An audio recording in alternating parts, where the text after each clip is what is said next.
लोकप्रिय विधायक श्री गोविंद जी, पिछले जो कोरोना काल था, महामारी था, उस समय मैंने देखा था कि इन्होंने जो प्रवासी मजदूर आए थे उनके लिए दिन रात एक किया, और हरियाणा में सबसे ज़्यादा और सबसे बढ़िया इंतज़ाम अम्बाला में हुआ था, और पूरे प्रदेश में इसकी सराहना की गई। इस बार भी असीम जी दिन रात 24 घंटे कोरोना की लड़ाई में जुटे हुए हैं। मैं समझता हूँ ये एक बहुत बड़ा और बहुत नेक काम कर रहे हैं। उनके लिए केवल सरकार ही नहीं,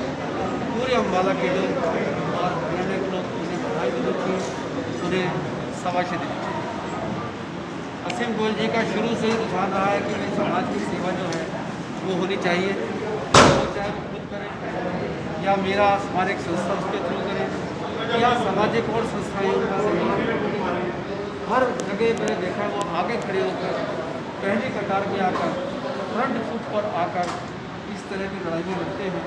जिससे लोगों को राहत मिले।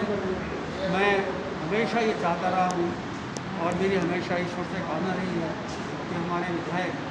जिनको मैं मानता हूँ कि अभी इन्होंने बहुत दूर जाना है, बहुत आगे तक जाना है, उनको लिए बधाई देता हूँ, कामनाएँ देता हूँ और ईश्वर से प्रार्थना करता हूँ कि इसी तरह वो अम्बाला के लोगों की सेवा करते हैं। पूरा अम्बाला आपके साथ खड़ा है, आपकी सेवा के लिए आपको